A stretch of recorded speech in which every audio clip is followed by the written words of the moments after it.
వరంగల్లోని MGM ఆసుపత్రిలో నిర్వహణలో లోపాలపై BRS నేతలు ఆందోళన చేపట్టారు.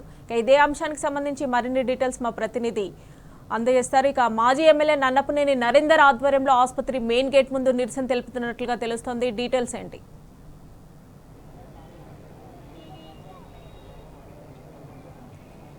మమతా రాష్ట్రంలోనే సంచలనం సృష్టించిన నేపథ్యం వరంగల్ ఎంజిఎం ఆసుపత్రిలో చోటు చేసుకుంది. ఒక అమానవీయ సంఘటనగా చెప్పుకోవాల్సి ఉంటుంది. రాష్ట్రంలో సంచలనం రేకెత్తించిన సంఘటనగా వరంగల్లో ఏదైతే నవజాత శిశువును కుక్కలు పీక్కు తినేటువంటి సంఘటన ఇవాళ రాష్ట్రంలో సంచలనంగా మారిన సందర్భం. ఇదే అంశానికి సంబంధించి బీఆర్ఎస్ ఆధ్వర్యంలో ఇక్కడ మాజీ ఎమ్మెల్యే నన్నపనేని నరేందర్ ఆధ్వర్యంలో ఇక్కడ నిరసన కార్యక్రమం కూడా చేపట్టిన నేపథ్యం మనతో పాటు నరేందర్ గారు ఉన్నారు. నరేందర్ గారు ఇవాళ ఎంజిఎం ఆసుపత్రికి సంబంధించినటువంటి పరిపాలన లోపాలను ఎట్లా చూస్తున్నారు?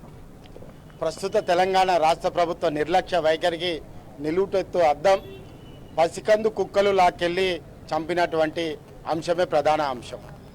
ఈ ఎంజిఎంలో ఇవాళ రాష్ట్ర ప్రభుత్వం 3 శాఖలు విఫలమైనవి.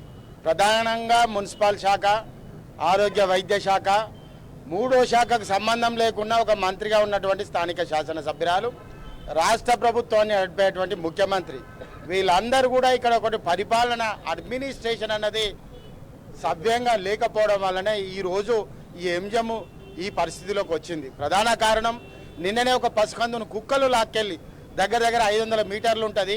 ఇది ప్రధానమైనటువంటి రోడ్డు. 500 మీటర్లు లాక్కెళ్ళినప్పుడు వందలాది కొద్ది జనాలు చూస్తారు. అది బుకాయించే పని ఏంటంటే ఎంజిఎం వాళ్ళు మాకు సంబంధం లేదంటారు. సీకేఎం హాస్పిటల్ వాళ్ళు మాకు వారం రోజుల నుంచి ఎటువంటి పసికందు మా దగ్గరికి ట్రీట్మెంట్కి రాలే అంటారు. ప్రైవేట్ హాస్పిటల్ వాళ్ళు రాలేదంటారు. మరి ఎవరు? ప్రభుత్వం జరిగిన దాన్ని ఒప్పుకోవాలి తప్ప ఈ విధంగా బుకాయించడం అన్నది అన్యాయం. రెండోది, ఇక్కడ కేసీఆర్ గారి నాయకత్వాన 1250 పడకలు ఉండి, అదేవిధంగా సూపర్ స్పెషాలిటీ 250 పడకలు ఉంటే ఈరోజు ఆపరేషన్ థియేటర్లు పనిచేస్తలేవు, అదేవిధంగా సీసీ కెమెరాలు పనిచేస్తలేవు, అదేవిధంగా మీకు వచ్చేసి వైద్యులు కూడా రాత్రిపూట ఉండడం లేదు, మందులు కూడా 80% 70% మాత్రమే ఉంటున్నాయి. అదేవిధంగా 15 రోజుల నుంచి సూపరింటెండెంట్ వస్తే చెక్ పవర్ కూడా ఇవ్వలేదు. అంటే ఉత్తర తెలంగాణ మీదనే ఆధారపడ్డటువంటి ఈ ఎంజిఎం హాస్పిటల్లో ఈరోజు ఉత్తర తెలంగాణ నిరుపేదల మధ్యతరగతి కుటుంబాలందరూ కూడా ఈ ఎంజిఎంకి వస్తారు.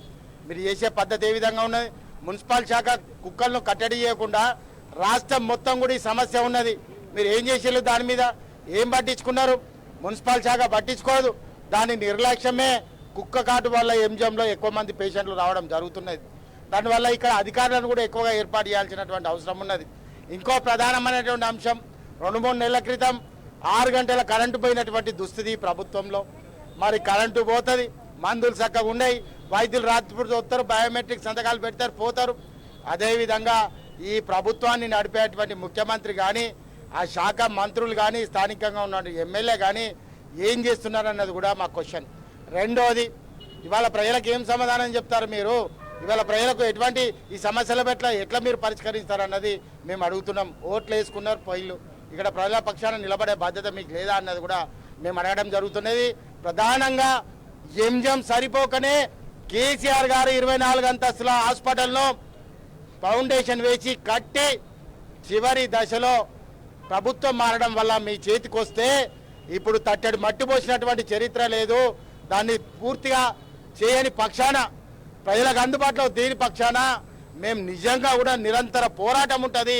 ఎందుకంటే అయితే శాసన సభ్యునిగా ఆ రోజు ముఖ్యమంత్రి గారి నాయకత్వాన్ని ఆ రోజు దానికి ఫౌండేషన్ వేయడం జరిగింది. మాకు అధికారం ఉన్నా లేకున్నా ప్రజల పక్షాన కొట్లాడతాం. మేము ఖచ్చితంగా ప్రజా సమస్యల పట్ల కొట్లాడతాము. అదేవిధంగా ప్రజా సమస్యలు చాలా ఉన్నాయి ఈ ప్రాంతంలో, పట్టించుకునే నాదులు లేడు. చూస్తున్నాం ఏం చేస్తారని, కానీ ఏం చూసినా కూడా మీరు ఏం పని చేస్తున్నారు? పోలీస్ స్టేషన్లో మాత్రం పని అవుతున్నది.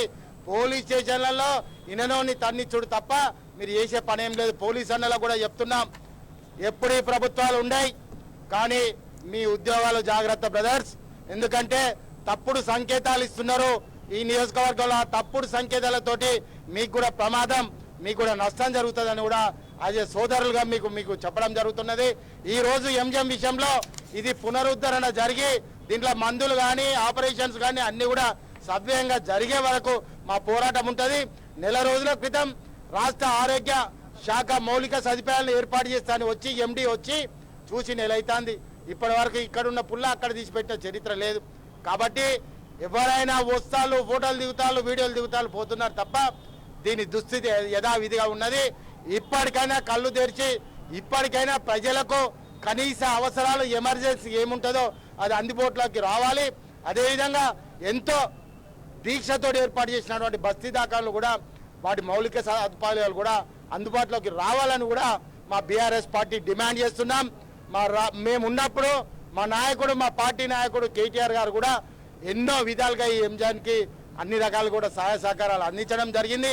వారు ఆనాడు ఎఫ్టీఎల్కు సంబంధించింది కానీ అదేవిధంగా ఇతర ఈ ఎంజంకు సంబంధించి కానీ ఎన్నో విధాలుగా ఈ నగరానికి ఉపయోగపడే విధంగా వారు పనిచేశారు. 1000 కోట్ల నిధులు ఇచ్చారు.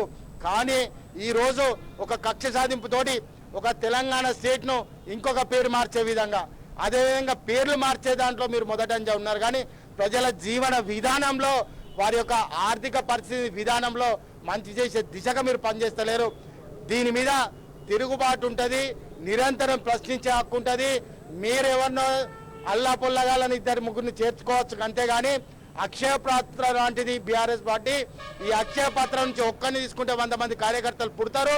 ఈ పార్టీ ఇంకా ఖచ్చితమైన పునర్నిర్మాణం ప్రజల కోసమే పుట్టిన పార్టీ, ప్రజల కోసమే పోరాటం చేస్తుంది, ప్రజల కోసమే ముందుకు పోతుందని కూడా ఈ సందర్భంగా చెప్పడం జరుగుతుంది. ఇవాళ ఈ ఆసుపత్రిలో ఎన్ని సమస్యలు తలెత్తున్నా అంటే కాంగ్రెస్ ప్రభుత్వం ఏర్పడి దాదాపు 8-9 నెలలు అవుతున్న నేపథ్యంలో ఒక్కసారి కూడా వైద్య ఆరోగ్య శాఖ మంత్రి వచ్చిన దాఖలాలు కూడా మనకు కనిపించని నేపథ్యం చూస్తూ ఉన్నాము. ఇంత పెద్ద సంఘటన జరిగిన రాలేదు. గతంలో 6 గంటల సేపు కరెంటు పోయి పేషెంట్లంతా ఇబ్బంది పడ్డ సందర్భం చూసాం. అసలు ఇది ఈ ఆసుపత్రికి వచ్చి రివ్యూ పెట్టాల్సిన అవసరం ఉందా? వ్యవస్థ పరంగా ఎట్లాంటి సూచన చేస్తారు? ఇది ఒక వరంగల్కు అవసరం ఉన్నటువంటి హాస్పిటల్ కాదు. కరీంనగర్, నిజామాబాదు, ఖమ్మము, ఈ నల్గొండ, నియర్ బై నల్గొండ కొన్ని మండలాలు, ఈ ప్రాంతం మొత్తం కూడా ఈ హాస్పిటల్ మీద ఆధారపడేటువంటి ప్రాంతం. ఉత్తర తెలంగాణలో అందుకే ఇది వసతులు సరిపోతలేవు, ఇంకొక హాస్పిటల్ అని ఆనాడు కేసీఆర్ గారు ఆలోచించి అంత పెద్ద హాస్పిటల్ చేయడం జరిగింది. మేము ఒకటే కోరుతున్నాం, ఈరోజు విద్యాశాఖకు సంబంధించిన మంత్రి గారు, రాష్ట్ర ముఖ్యమంత్రి గారు, స్థానిక మంత్రి గారు వీళ్ళందరూ కూడా కలిసి దీనిపై దృష్టి పెట్టాల్సినటువంటి అవసరం ఉన్నది. ఎందుకు అవసరం ఉన్నదంటే మీ రేటింగ్ పడిపోయింది, పేషెంట్లు వచ్చే రేటింగ్ పడిపోయింది. 750-800 మందే బెడ్లు ఫుల్ అవుతున్నాయి. ఇక్కడ 1500 బెడ్లు ఉంటే 750-800 అంటే దీని మీద విశ్వాసం కోల్పోయారు. ప్రజలు విశ్వాసం కోల్పోయి రోజు రోజుకు తగ్గుముఖం పడుతున్నది. పట్టించుకునే నాదుడు లేడు. చెప్పాను కదా, మినిమం అవసరాలు జనరేటర్లో డీజిల్ పోయాలనుకుంటే కూడా చెక్ పవర్ లేని పైసలు లేనటువంటి దుస్థితిలో ఎంజం సూపరింటెండెంట్ ఇక్కడ పెట్టడం జరిగింది. కాబట్టి దీన్ని పూర్తిగా ప్రక్షాళన చేసి యథావిధిగా తెలంగాణ ప్రభుత్వంలో ఎటువంటి సమస్య రాకుండా ముందుకు నడిచినటువంటి ఈ ఎంజం, అదేవిధంగా బస్తీ దవాఖాన్లు, అదేవిధంగా మెడికల్కి సంబంధించిన అన్ని శాఖలు కూడా ప్రజలకు అందుబాటులోకి తీసుకొచ్చి వారికి వైద్యం కానీ, మందులు కానీ, అదేవిధంగా ఆపరేషన్స్ కానీ, ఇంకా ముఖ్యంగా సీఎం రిలీఫ్ ఫండ్ కానీ ప్రజలు నిరుపేదలు వారు మిమ్మల్ని కోరుతున్నారు. సీఎం రిలీఫ్ ఫండ్ అనేది ముఖ్యమంత్రి గారు ప్రధానంగా ఇచ్చేటువంటిది. దాన్ని కూడా ఎంత అధ్వానంగా అంటే చరిత్రలో 5,000, 10,000 ఇచ్చిన చరిత్ర ఈ ముఖ్యమంత్రి నేను చూస్తున్నా. సీఎం రిలీఫ్ ఫండ్ కూడా వాళ్ళు ఎంతో ఇబ్బందుల పాలై ఈ ఎంజంలో లేని వైద్యాన్ని ప్రైవేట్ హాస్పిటల్లో చేయించుకొని ఆ బిల్లులు చెల్లించే దిశలో కూడా నానా ఇబ్బందుల పాలు, ఇక్కట్ల పాలు పడుతున్నారు. అవి కూడా సవ్యంగా రావడం లేదు. కాబట్టి వైద్య ఆరోగ్య శాఖ, మున్సిపల్ శాఖను ఖచ్చితంగా రాష్ట్ర ముఖ్యమంత్రి ప్రక్షాళన చేయాలి. చేయని పక్షాన మా బీఆర్ఎస్ పార్టీ, వరంగల్ నియోజకవర్గ పార్టీ ఖచ్చితంగా నిరంతరం దీని మీద ఫైట్ చేస్తాం. ఇది ప్రజల కోసం చేసేటువంటి ఫైట్.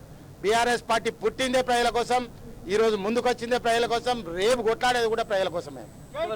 బల్దియా విషయంలో, మున్సిపల్ కార్పొరేషన్ విషయంలో వాళ్ళు ఎట్లాంటి పనులు నిర్వర్తించాల్సి ఉంటుంది? కుక్కలకు సంబంధించి కావచ్చు, నగరంలో యథేచ్ఛగా పెరిగిపోయిన నేపథ్యం, కుక్కల కాట్లకు గురై ఎంజిఎం ఆసుపత్రికి రోజు 20 మంది వస్తున్న నేపథ్యంలో బల్దియా ఎట్లాంటి పని విధానం చూపెట్టాల్సి ఉంటుంది? ప్రజలకు రక్షణ పరంగా ఎట్లా చూపెట్టాల్సి ఉంటుంది? 2-3 ప్రధాన అంశాలు వదిలేసిల్లండి. ఒకటి sanitation, water supply, power supply, ఈ 3 ప్రధానంగా. 4వది కుక్కల బెడద. అదేవిధంగా వర్షాకాలం వస్తే అంటువ్యాధుల నుంచి మనము జాగ్రత్త పాటించాల్సినటువంటి అవసరం. ఈ అంశాలలో ఇక్కడ ఉన్నటువంటి పాలక మండలి, ఇక్కడ ఉన్నటువంటి ప్రభుత్వం, ప్రతిపక్షంలో మా కార్పొరేటర్ల పని ఎట్లాగూ చేయరు వాళ్ళు. అదేవిధంగా పాలక మండలి కుక్కలను కంట్రోల్ చేసే పరిస్థితి లేదు. అదేవిధంగా వరదలు వస్తే ముంపుకు గురవుతుందని డీసిల్ టు జనవరి, ఫిబ్రవరిలో తీయాల్సింది. అదేవిధంగా ఆగస్టులో కూడా దిక్కుమొక్కు లేదు. కాబట్టి మేము ఒకటే చెప్తున్నాం, పూర్తిగా మున్సిపల్ శాఖ నిర్వీర్యం అయిపోయింది, పూర్తిగా ఆరోగ్య శాఖ నిర్వీర్యం అవుతున్నది. ఈ రెండు శాఖల ప్రక్షాళన ఇంకా చాలా శాఖలు ఉన్నాయి. అసలు రాష్ట్ర ప్రభుత్వము ప్రజల పక్షాన నిలబడుతుందా లేదా అన్నది కూడా ఒక క్వశ్చన్ ప్రజలలో మొదలైంది. దాన్ని ఖచ్చితంగా ప్రజలు దీనికి కరెక్ట్ జవాబు చెప్తారని కూడా ఈ సందర్భంగా చెప్తున్నారు. ఇది మొత్తం చూస్తే వైద్య ఆరోగ్య శాఖ కావచ్చు, అదేవిధంగా మున్సిపల్ అడ్మినిస్ట్రేషన్ శాఖ, ఈ రెండు శాఖలు కూడా అసలు పని చేయడం లేదనే విషయాన్ని నన్నపనేని నరేందర్ గారు చెప్తా ఉన్నారు. ఎంజిఎం సంబంధించి పెద్ద ఎత్తున నిరసన ధర్నా కార్యక్రమం కూడా బీఆర్ఎస్ తరఫున నన్నపనేని నరేందర్ ఆధ్వర్యంలో జరుగుతున్న నేపథ్యాన్ని అయితే మనం చూస్తా ఉన్నాం. ఒట్టు స్టూడియో.